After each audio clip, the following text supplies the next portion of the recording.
강혜신의 오늘의 미국. 옐프 CEO를 포함한 미국 주요 기업 리더 88명이 해리스 후보를 공식 지지했습니다. 101명의 법 집행관도 해리스 후보를 지지했습니다. 해리스 후보는 8월에도 3억 6천만 달러라는 거액을 모금했다는 뉴스와 함께 모든 스케줄을 중단하고 토론에 집중합니다. 대신 팀 월즈 부통령이 트럼프기가 날리는 펜실베니아 농가에서 캠페인을 했습니다. 트럼프 후보는 오늘 연방 항소법원에 출두했습니다. 성폭행 혐의로 유죄 판결을 받았지만 새로운 재판을 받기 위한 마지막 시도입니다. 그 밖에도 여러 재판 절차가 남아있고 시작됐습니다. 트럼프 후보가 정부 지출 등을 감독하는 특별위원회를 구성하고 책임자는 일론 머스크로 한다고 발표하자 모든 매체가 탑뉴스로 보도합니다. 선거가 가까워지면서 진짜인 듯 가짜인 듯 찌라시 뉴스가 뉴스로 둔갑돼 널리 퍼지고 있습니다. 대표적인 팩트체크가 필요한 찌라시는 팀 월즈 후보의 가족 8명이 월즈를 버리고 트럼프를 지지한다는 주장입니다. 많은 사람들이 속아 넘어갑니다. 헌터 바이든이 세금 혐의에 대해 유죄를 인정해 검사와 판사 모두 놀랐습니다. 조지아주 하이스쿨 총격 사건 10대 용의자와 아버지가 오늘 함께 법정에 출두했습니다. 판사는 아들에게 사형이 가능하고 아버지는 180년 징역형이 가능하다고 말했습니다. 아버지는 아들에게 알면서 총을 줬다는 혐의 등으로 2급 살인 혐의 등등으로 기소됐습니다. 총격 사건에 대해 미국에서 부모가 기소된 건 두 번째입니다. 8월의 일자리가 예상보다 적은 14만 2천 개였습니다. 이자율 인하는 분명하고 0.5%포인트인가? 이런 추정이 가능해집니다. 여러분 안녕하십니까? 오늘의 미국 강혜신입니다. 이제 오늘 주말 금요일이고 토요일, 일요일 지나고 나서 하루만 있으면 화요일에 정말 중요한 최근 현대사에서 이처럼 중요한 대통령 후보의 토론은 아마 없었을 겁니다. 물론 후보가 토론을 잘한다고 꼭 선거에서 이기는 것도 아니고 그 후보의 토론이 유권자들의 마음을 결정하는데 대단한, 지대한, 완벽한 영향을 미치는 것도 아니지만 이번에는 해리스 후보 때문에 트럼프 후보 토론하는 것도 많이 봤고 그의 주장 너무 많은 것을 알고 있습니다. 그래서 해리스 후보 때문에 중요한데 해리스 후보는 아직까지는 좋은 뉴스들이 많이 나옵니다. 오늘도 여러 가지 격전지라든가 아니면은 일반 전체적인 여론조사에서 팽팽하거나 해리스 후보가 여전히 앞서가는 곳이 트럼프 후보보다는 조금 많은 게 사실이거든요. 그러나 여론조사라는 것은 항상 이게 투표로 어떻게 연결되느냐에 따라서 다르기 때문에 확실하게 믿을 만한 거는 못 됩니다. 예를 들어서 카밀라 해리스를 후보를 지지하는 여성이 많다. 또 트럼프 후보를 지지하는 남성이 많다라고 할지라도 이게 그냥 단순한 여론이지 투표까지 연결되는 건 아닙니다. 여성들은 주로 이제 카밀라 해리스 후보를 더 많이 지지하고 특히 이제 젊은 남성들, 대학 교육을 받지 않은 남성들이 트럼프 후보를 많이 지지합니다. 그리고 이 유권자 그룹이 지금 경합주에 많이 있거든요. 그런데 문제는 대학 졸업을 하지 않은 젊은 남성 그룹이 투표율이 가장 낮다는 얘기입니다. 그래서 여론조사 결과가 설령 확실하다 할지라도 그게 이제 투표까지 이어지는 게 굉장히 중요하고 그 자체가 지금부터 2달 동안 해리스 트럼프 후보팀이 얼마나 선거 전략을 아주 제대로 집행을 하느냐에 따라서 달라질 수도 있는 거고요. 그렇지만 돈이라는 건 믿을 만한 겁니다. 항상 선거에선 특히 더합니다. 바이든 대통령이 할 수 없이 카밀라 해리스에게 그 횃불을 넘겨줄 수밖에 없었던 제일 중요한 이유는 돈이 떨어지기 시작했기 때문입니다. 로버트 F 케네디 주니어 후보가 트럼프 후보에게 컨택을 해서 서로 본인 사퇴하고 트럼프 후보를 지지하는 결정적인 원인도 마찬가지입니다. 돈이 떨어졌기 때문에 그럽니다. 더 이상 빚지면서 이끌어갈 수가 없기 때문에 그렇죠. 지금 그런 면에서 보면은 해리스 후보는 막 화요일에 대한 그 토론도 굉장히 부담스러울 테고 하지만 돈만은 많이 받쳐주고 있습니다. 8월 달에도 뭐 약 3억 6천만 달러, 3억 6천 천만 달러라고 합니다. 트럼프 후보의 2배 이상 모은 겁니다. 거의 3배 정도. 돈 가는 곳에 마음이 가고 돈 가는 곳에 투표가 갑니다. 그리고 특히 부자가 돈을 지원할 때는 이 사람이 될 것 같아 하는 그 기분과 여러 가지 데이터로 지원을 하는 것이기 때문에 카멜라 해리스 후보는 돈, 이 부분에는 지금 굉장히 좋고요. 오늘도 보니까 88명의 기업 리더들이 해리스를 지지했습니다. 옐프, 또 21st Century Fox CEO 제임스 머덕, 이건 이제 루퍼트 머덕의 작은 아들이죠. 큰 아들이 지금 팍스 뉴스 이런 거 책임지고 있고 제임스 머덕과 와이프는 너무 그 팍스에서 가짜 뉴스 하는 것을 본인들이 그 팍스 사람들이지만 싫어해서 이제 아버지와 그 부분에 대해서 충돌도 있고 하다가 결국은 팍스에서 내려왔잖아요.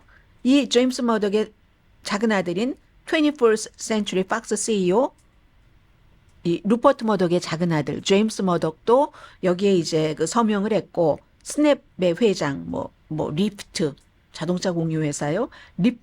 리플이 이제 뭐 블록체인을 기반으로 한 그 뭐죠? 이 자산 서비스 회사이기도 하고 페이먼트 해주는요. 요즘에 아주 잘 진행이 되고 있는 신생 기업들이죠.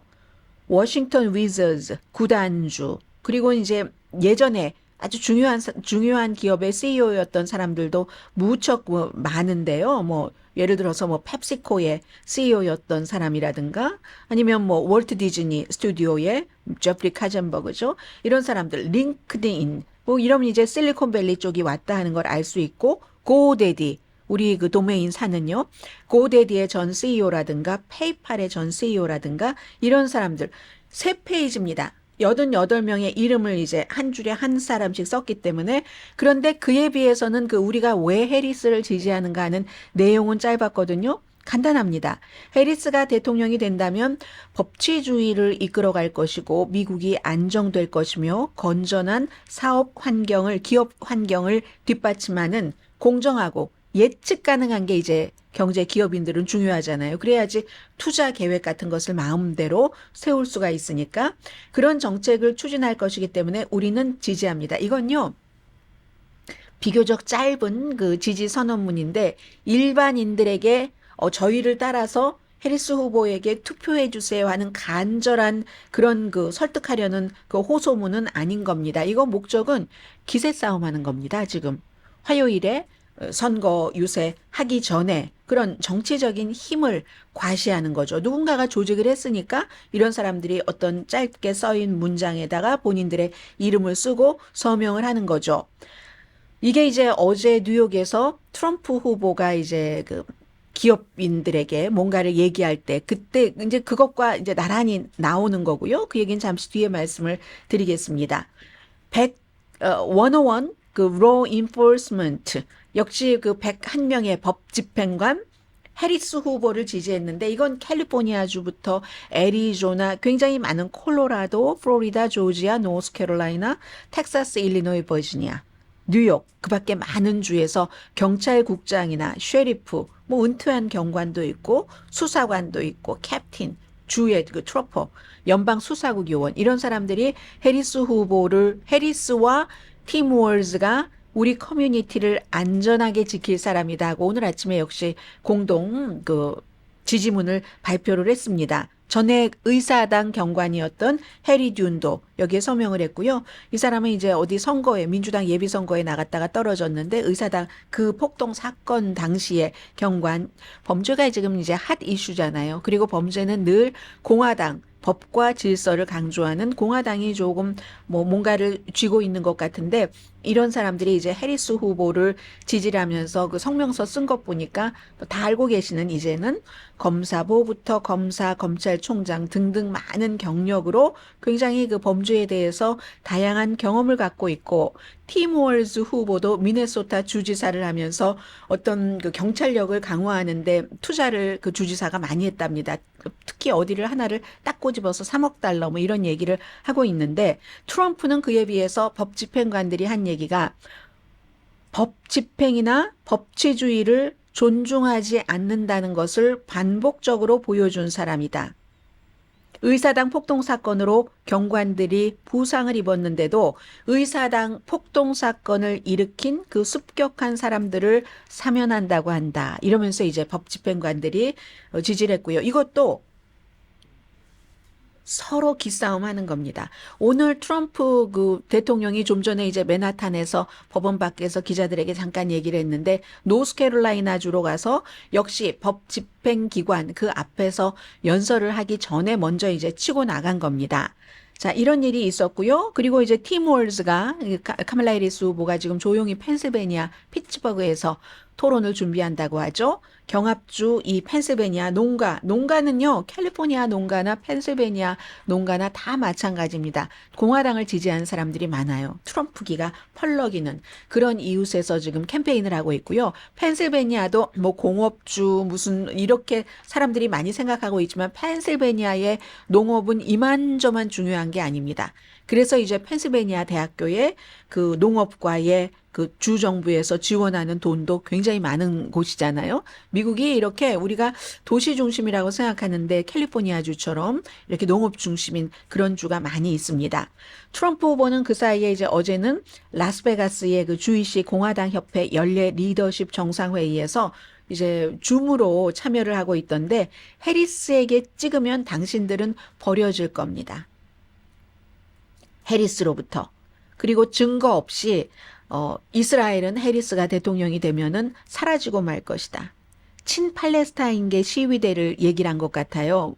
프로 하마스 깡패를 나는 체포한다. 지금 이거 학생들을 얘기를 하는 거잖아요. 대학교 개강에서. 뭐 그런 얘기도 했고, 뭐 미국의 범죄자들이 얼마나 나이스한지 모르겠다. 불법 이민자들에 비해선 이거 이제 또 다른 곳에서 또 다른 말을 한 겁니다. 그리고는 이제 어제 그 라스베가스 공화당 유대계 협회에서는 민주당을 지지하는 그 유대계를 엄청나게 비난을 합니다. 어제도 이제 마찬가지였었고요. 그러니까 다른 유대계 친구들에게 나에게 투표하라고 해야지 된다는 것을 강조를 했습니다. 그런데 트럼프 후보가 법적인 문제가 지금 요즘 많이 시작되고 있잖아요.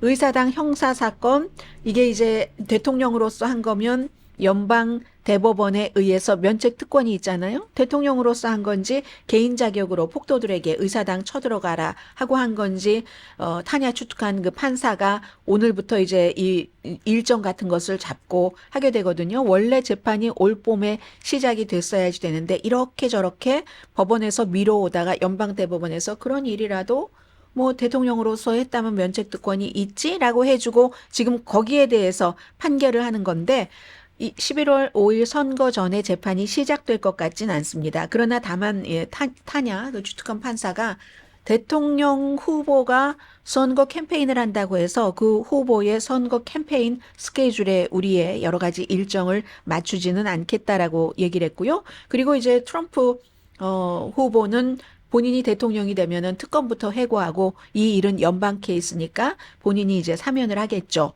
맨하탄 형사범죄 케이스도 오늘 뭔가 절차가 있고 그리고 오늘 뉴욕의 연방 항소법원에도 출두를 했었거든요. 일단 끝났습니다. 이건 또 성폭행 혐의요. 유죄 판결을 받은 것 그 이진 그 캐롤이라는 그 작가에 대해서 이 작가에 대해서도 케이스가 두 번이나 있어서 하나 뭐 500만 달러 배상해라 또 하나는 그것보다 훨씬 큰 돈이잖아요.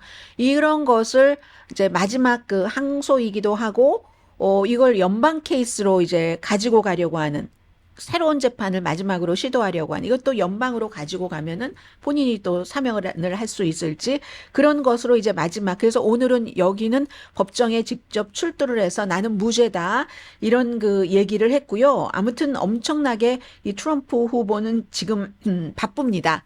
여론은 심지어 플로리다와 텍사스주에서조차 오차 범위 안에서 트럼프가 이긴다는 거거든요. 그럼 플로리다 거의 지금 뭐 레드 스테이트였다. 텍사스 완전한 레드 스테이트 팩트였죠.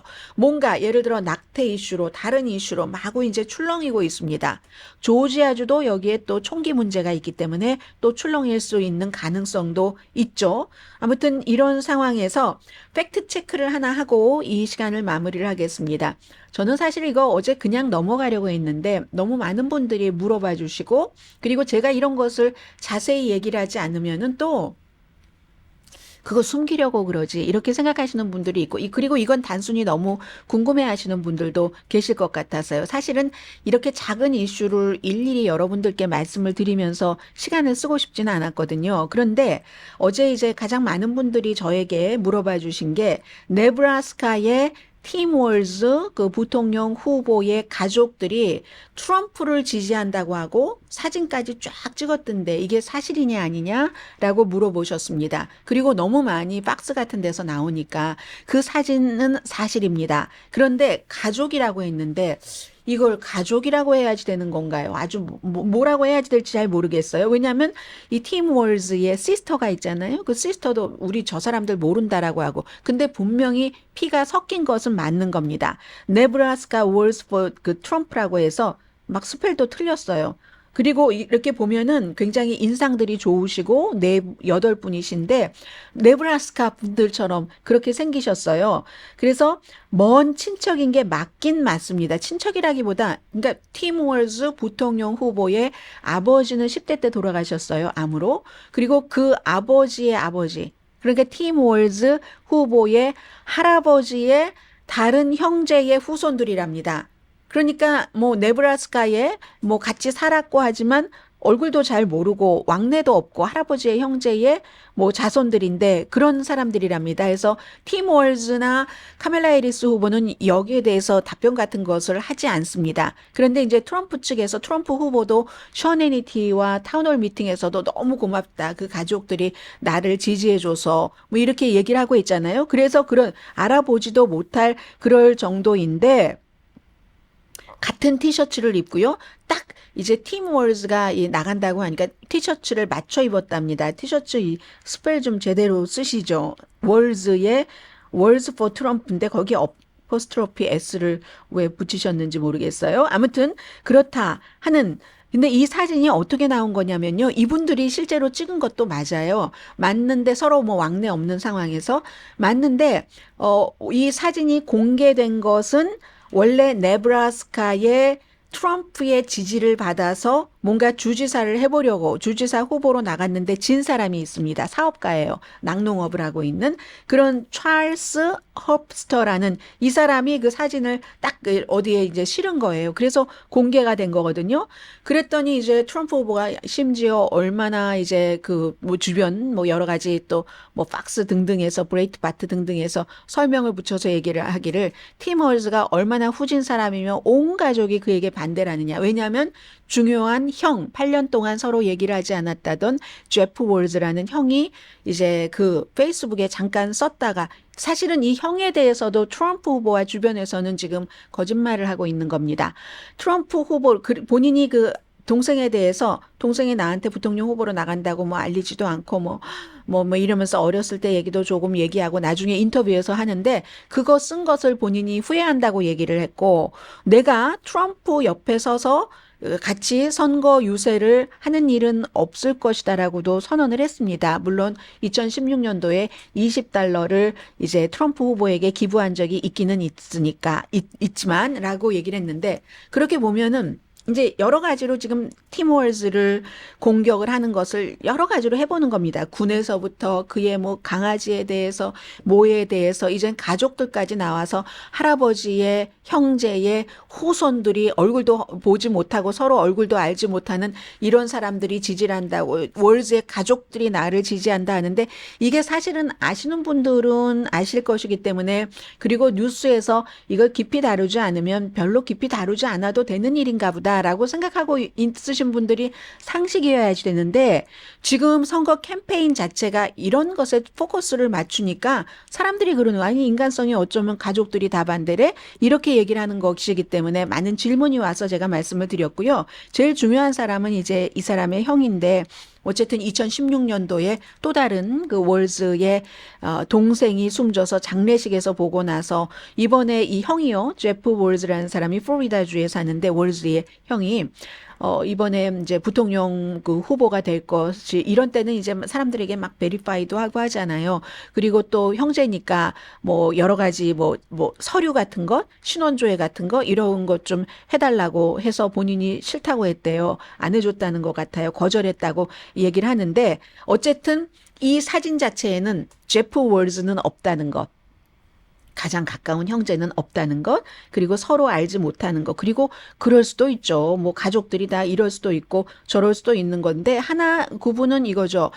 해리스 후보와 팀 월즈 후보는 트럼프나 로버트 케네디 가족들이 얼마나 그들을 그 철저하게 그건 아주 가까운 직계 가족들이잖아요. 나의 형제 자매 아니면 나의 형의 아들 뭐 나의 뭐 누나의 누구 해서 친조카 트럼프의 경우는 친조카 두 명이 책까지 썼고 로버트 케네디 주니어는 얼마나 여러분들이 많이 알고 계세요. 완전히 그냥 친형제 자매들이 이건 아니다라고 얘기를 하잖아요. 이런 것에 대해서 물고 늘어지지 않습니다.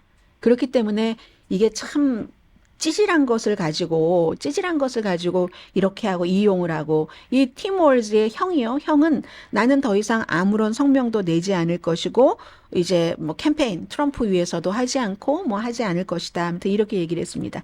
제가 이제 네브라스카 이분들을 이렇게 보면서 어제 이제 네브라스카 정말 그 네브라스카가 시골 뭐 이렇게 이게 설정이 되니까 이런 것을 이렇게 보면서 참 농부에 관해서 많이 생각을 하다. 이거 전혀 다른 얘기인데 얼마 전에도 하려다가 말하려다가 말다가 했었던 게 있기 때문에 오늘 또 하다가 안 할 수는 없을 것 같아요.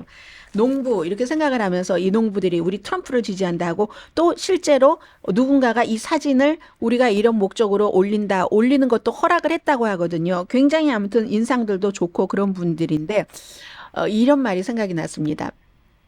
농부들이 늘 선하다고만 하고 농부나 시골 사람들이 선하다고 하지만 굉장히 교활한 데가 있다. 저 이분들더러 교활하다고 한 거 아니에요. 그냥 개인적으로 오늘 금요일이니까 그게 어디서 나왔던 얘기지? 토지에서 나왔던 얘기인가? 어제 막 밤에 자다가 일어나가지고 옛날에 토지 읽다가 막 이거 다 이렇게 뭐 좋은 말이 있으면 줄도 읽고 쓰지만 이렇게 써놓고 본 거거든요.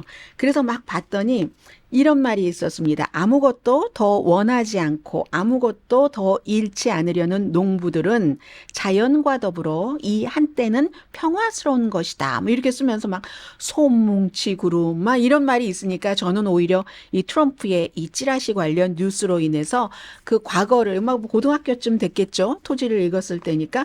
그러니까는 이제 저의 인생은 좀 풍부해졌다고 생각이 되고 그리고 옆에 이렇게 보니까 끝내 그 문장은 못 찾은 거예요. 농부들이 교활한다는 것은. 그런데 어림짐작과 직감 이렇게 써 있고요. 잘하는 바늘장이는 조각을 내지 않고 옷을 마르고 기량 좋은 목수는 동가리를 내지 않고 제목을 만든다.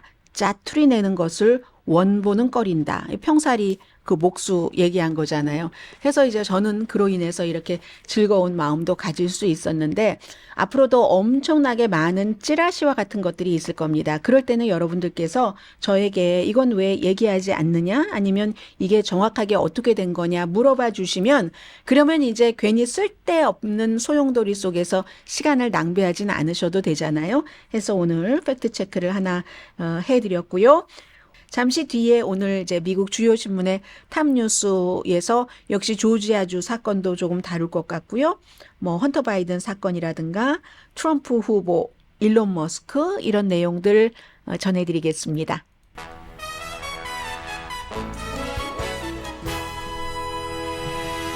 라디오 서울 방송 오늘의 미국 듣고 계십니다. 오늘이요. 그 미국 그 신문의 그 탑뉴스를 보면 다 공통적으로 신문의 탑뉴스이기도 하고 오늘 아침 거기에 이제 업데이트가 돼서 방송의 탑뉴스이기도 합니다. 공통적으로는요.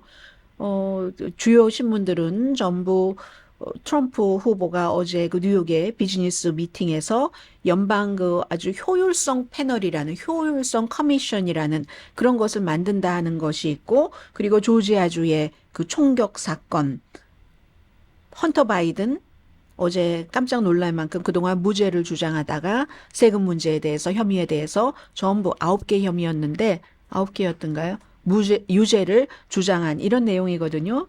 우선 트럼프의 그 패널 온 그 효율성, 정부 효율성 위원회 이걸 보면 그 뉴욕타임스가 트럼프가 이 아이디어 자체가 일론 머스크에서 나왔다. 이 아이디어 자체가 일론 머스크에서 나왔다. 그리고 그럼 월스트리트저널이 일론 머스크의 아이디어인데 트럼프는 그 일론 머스크를 그곳에 헤드로 하려고 한다. 그럼 워싱턴 포스트가 이거 완전히 일론 머스크와 트럼프와의 동맹 강화다. 억만장자인 그 일론 머스크, X, 테슬라, 그리고 뭐 스페이스 X 이런 그 일론 머스크가 이 그 효율성 위원회라는 게 정부가 지출하는 것을 감독하고 정부의 규제에 대해서 감독하는 건데 이걸 억만장자 일론 머스크가 이거 할 자격이 있는 건가? 뭐 이런 얘기들도 있고요. 그런데 이제 일론 머스크는 기회가 되면 봉사하겠습니다. 이런 얘기를 했습니다. 그리고 이제 또 어제 그 비즈니스 뉴욕의 리더들 앞에서 바이든의 기후 정책을 뒤집겠다. 내가 대통령이 되면은 지구 온난화는 우리 문제가 아니다라고도 얘기를 했습니다. 그리고 정치적인 그 본인의 적은 감옥에 가둘 것이라는 얘기도 어제 또 했죠. 이제 이런 내용이 이제 하나의 단락이고 일론 머스크 같은 경우는요. 파이낸셜 타임스의 기드온 라흐만이라는 컬럼니스트가 최근에 그 쓴 걸 보면 이 사람은 유도되지 않는 지정학적 미사일이다 이런 표현을 했거든요. 어떻게 사람들이 마음대로 조정할 수 없는 지정학적인 미사일이다 하면은 미국 사람이고 사업가이고 엔지니어고 혁신가고 창조가이긴 하지만 지정학적인 세계 역사에도 영향을 미칠 수 있는 뭐 그런 사람 정도라는 거잖아요. 뭐 미국 정부도 그가 필요하고 여러 가지 그의 기술이 그리고 우크라이나 전쟁도 마찬가지로 처음에는 딱 일어났었을 때 러시아가 가장 우크라이나에서 먼저 하고 싶었던 것이 인터넷을 없애는 거잖아요. 여러 정보를 없애고 전쟁을 하는데 결정적인 힘을 없애는 거니까. 그때 스타링크를 딱 우크라이나에다 가져다 줬죠. 그리고 나중에 결정적으로 또 우크라이나가 크림반도 이쪽을 이제 그 러시아를 꼼짝 못하게 하려고 했을 때는 스타링크를 딱 꺼버려서 또 러시아 편에 섰습니다. 그런 일들. 그러니까 이게, 지정학적인 미사일과 같은 일론 머스크가 힘을 갖고 있다는 얘기잖아요. 그런데도 이제 또 마찬가지. 그런데도 이분은 그 파이낸셜 타임스의 컬럼니스트는 일론 머스크가 이렇게 엄청난 힘이 있지만 그가 하지 못하는 것도 있다고 얘기를 합니다. 정부는 일론 머스크가 갖지 못한 핵심적인 권한을 갖고 있다는 거죠. 그게 바로 법을 만들고 집행하는 능력이라는 거죠. 미국에서도 그렇고 브라질에서도 그렇고. 그래서 이번에 이제 그 텔레그램의 그 CEO가 체포되고 어제 보니까 그 CEO가 나를 이렇게 프랑스에서 체포한 것은 잘못이다라고 얘기하던데 그런 것을 이렇게 쭉 보면 일론 머스크나 텔레그램의 CEO나 결국은 소셜미디어에 대한 면책의 시대라고 우리가 얘기를 했잖아요. 그런 것은 끝나가고 있다. 소셜미디어가 지금 뭐 기존의 미디어보다 뉴스 매체로서 영향력이 더 크니까 기존의 미디어와 마찬가지의 규제를 받을 가능성이 아주 크다고 얘기를 합니다. 그리고 X 같은 경우는 특히 이제 음모론이 가득하잖아요. 이 기드온 라흐만 씨의 얘기입니다. 그리고 일부는 그 X에 가득 찬 음모론을 이렇게 뭐 일론 머스크가 퍼뜨립니다. 마고고 뭐 예를 들어 히틀러는 좋은 사람이다 이렇게 얘기한 것을 터커 칼슨이 막 인터뷰를 누군가 하고 있는 것을 그 맞아 하면서 딱 퍼뜨리고 그 X에 그렇게 하고 있잖아요. 부도 있고 의심할 여지 없는 엔지니어로서의 아주 정말 막 천재와 같은 그런 기능이 있고 기업가 사업가로서는 얼마나 재능이 있어요. 본인 테슬라에 필요하다가 하면 또 트럼프와 친했다가 아니면 또 아니었다가 이런 얘기. 바이든과는 친할 수가 없습니다. 왜냐하면 중국과 이 일론 머스크가 시진핑에게는 굉장히 꼼꼼하게 아주 그냥 아래에서 잘 대해주고 있거든요. 그런 것들이 위험하다는 거죠. 테슬라가 중국 공장에서 많은 것을 만들면서 미국에서는 지금 의심을 하고 있습니다. 테슬라 기술을 중국 사람들이 배웠거나 빼앗아 가서 지금 중국이 미국보다 세계에서 어느 나라보다도 싼 그런 전기 자동차를 만들 수 있다고. 그 국가 안보 정보에 관한 것도 그렇고.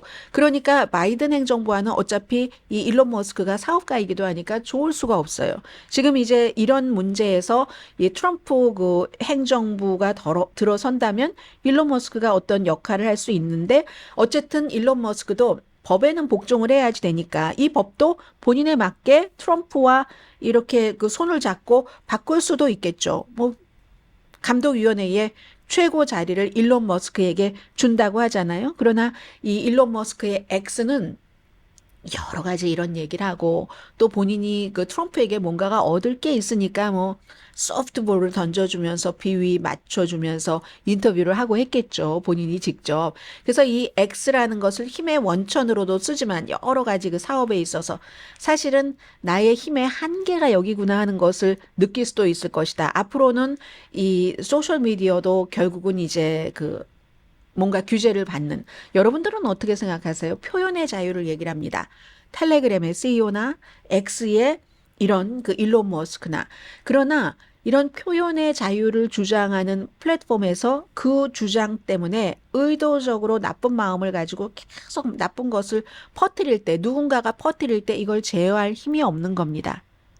아무튼 이런 일. 그래서 이제 이 트럼프는 이 일론 머스크만 트럼프가 이제 대통령이 된다면은 일론 머스크와 어떠한 역할을 분명히 할 것 같고 또 로버트 케네디 주니어도 백신은 안 된다라고 얘기하는 음모론자인데도 건강에 대해서 본인은 뭔가 역할을 하고 싶어 하겠죠. 그런 것들을 심지어는 그 공화당 내부에서도 걱정하는 사람들이 있다는 건 말씀드리고요.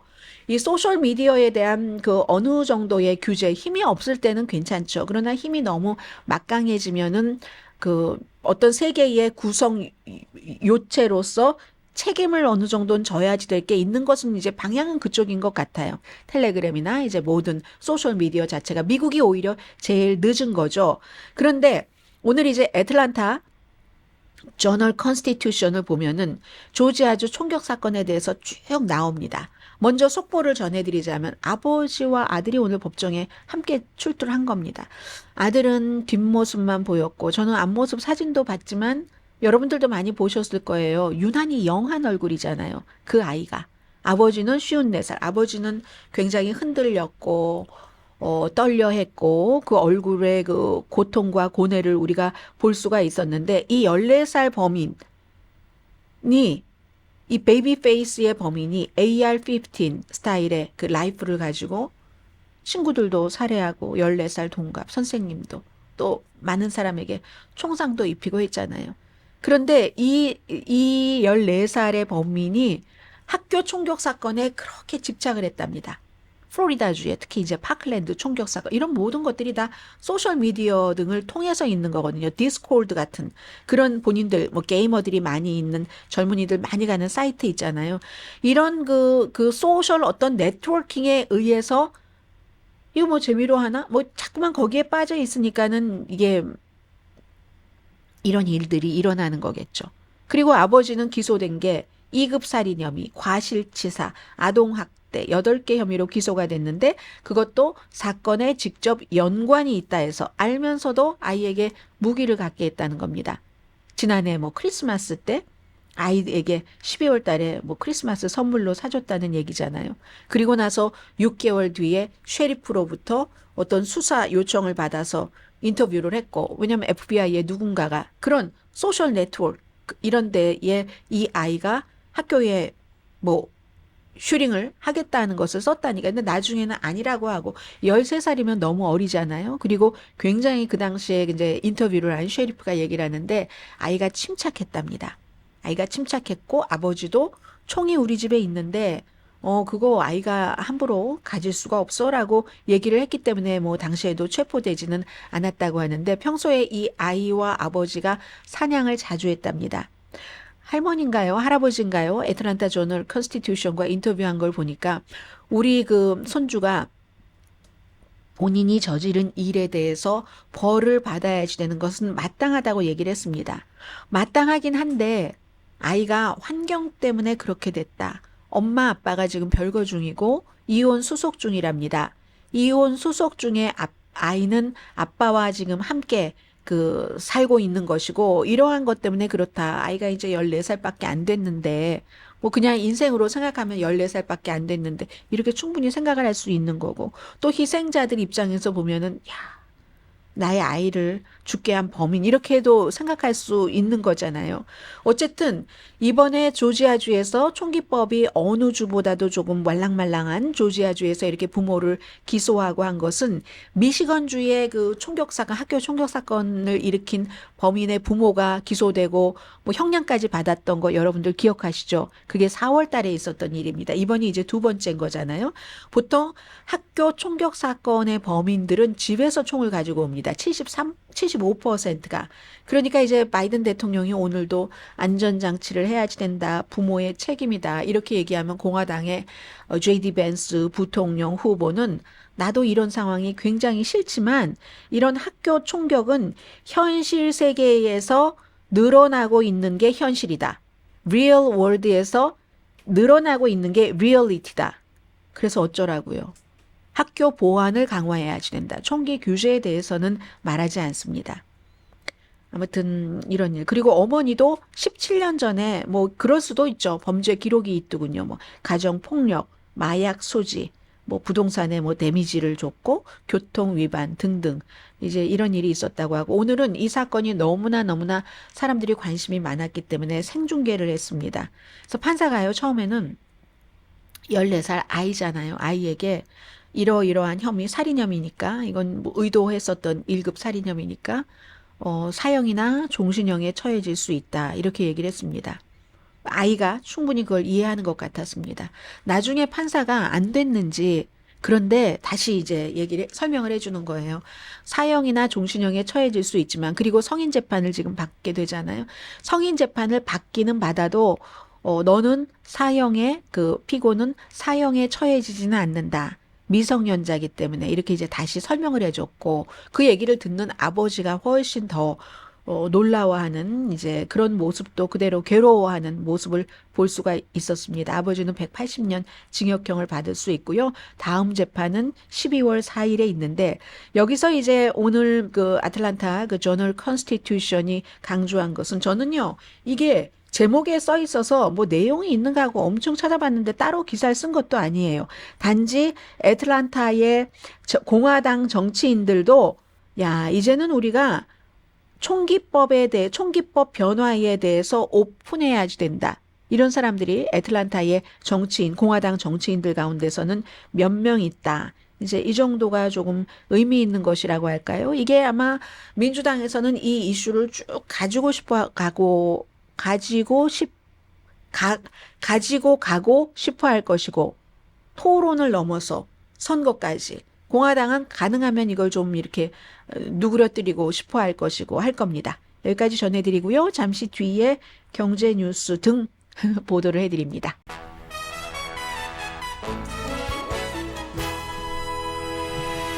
라디오 서울방송 오늘의 미국 듣고 계십니다. 이자율 인상 여부 결정하는 때가 뭐 한 2주일 정도 남았나요? 당연히 이제 이자율은 인상이 아니라 인하하는 것이 맞고요.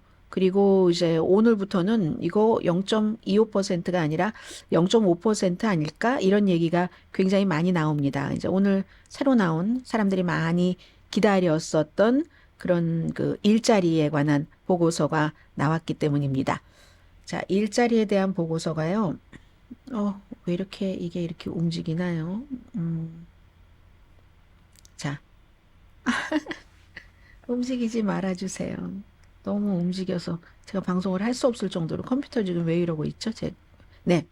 예상보다 적은 8월 달에 만들어진 일자리가 14만 2천 개입니다. 항상 이제 일자리 말씀드릴 때는 비농업 부분이라는 것 전하고요. 전문가들이 예상하기는 한 16만 1천 개 정도 하는데 14만 2천 개니까 거의 2만 개가 적은 거잖아요. 7월 달보다도 적고 7월 달에는 8만 9천 개 정도였습니다. 그래서 지난 3개월 동안 이렇게 계산을 해보면 2020년 중반 이후에 가장 낮은 일자리 창출이 있었답니다. 2020년 중반 하면 그때가 일자리 제일 적었었던 때죠. 1월 달, 2월 달부터 그 팬데믹이 시작이 됐으니까요. 이건 결국은 일자리가 활력을 잃어가고 있구나. 특히 이제 제조업, 소매업, 그리고 정보 부문에서 많이 줄어들었답니다. 실업률은 그런데도 내려갔어요. 4.3%에서 4.2%로 5달 만에 처음으로 내려갔는데 이거는요. 임시해고가 약간 반전돼서 그렇답니다. 뭐 우리는 그 정도만 알고 있으면 될 것 같아요. 뭐 이 경제 전문가가 아니니까.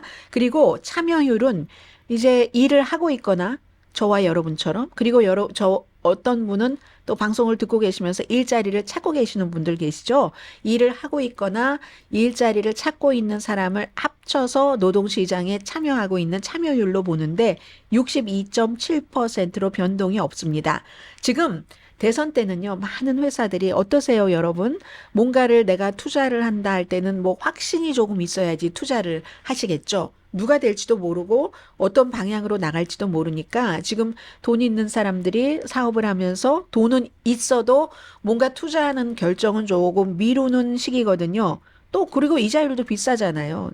그렇기 때문에 지금 불확실성과 이자율이 비싸니까 비즈니스 확장을 계속 미루고 있는데 그런데 아무튼 지금 이런 게 나왔으니까 기본적으로는 인플레이션 하락은 진전이 있는 게 분명하고 노동시장도 꺾이고 미국에서 이자율을 조정을 생각할 때 인플레이션과 이 노동시장, 잡 마켓을 보잖아요. 그러니까 금리 인하가 적절하다. 이게 연준 멤버들이 오늘 아침에 하는 얘기입니다.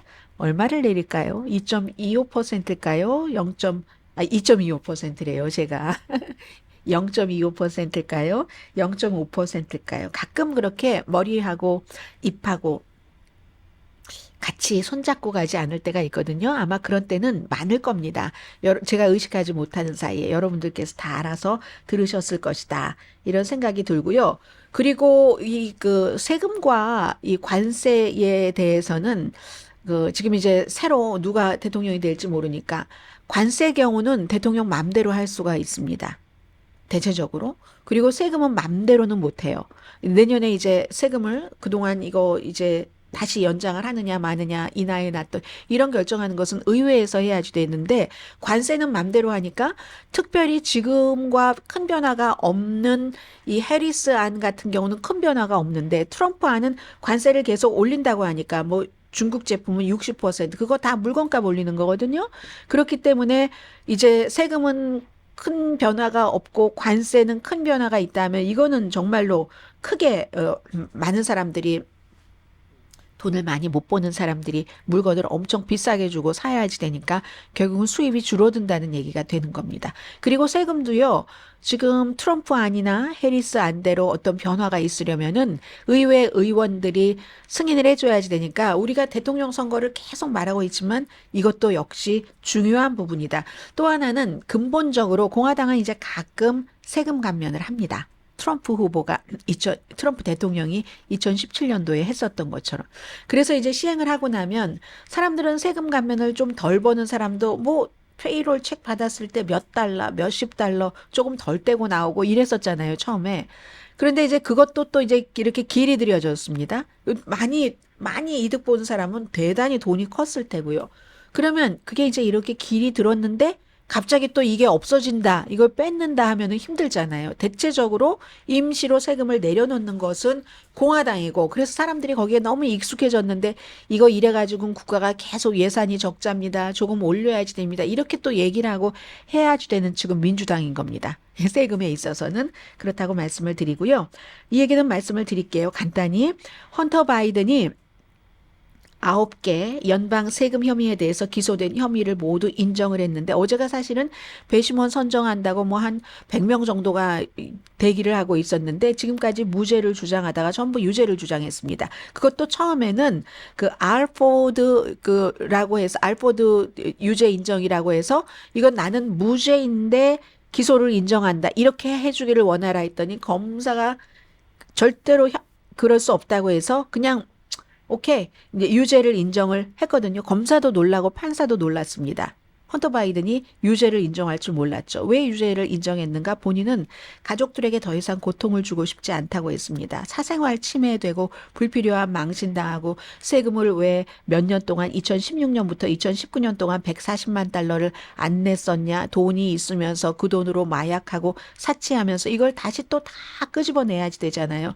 그리고 나는 벌금까지 이제는 다 냈다. 이런 얘기도 했습니다. 탈세는 흔하지만 탈세를 형사 기소하는 건 더 드물고 선고는 보통 가볍지만 이 경우 선고 12월 16일인데 17년 징역에 135만 달러 벌금을 물 수가 있고 또 하나 총기 문제와 관련해서 11월 13일에 선고가 되는데 25년 복역형이 가능합니다. 백악관은 사면하지도 않고 감형하지도 않을 것이라고 밝혔고 근데 저는 모든 그 연방 그 법원에는 대통령 초상화가 걸려 있잖아요. 그런데 이 아들이 그 어제 그 법정을 드나가면서 복도를 가면서 아버지 그 사진 옆을 이렇게 갔어야지 되잖아요. 뭐 그랬겠다. 그렇지만 이 법정 드라마는 식었다. 바이든이 더 이상 재선에 나가는 대통령이 아니기 때문에 국가적인 의미도 없다 말씀드립니다.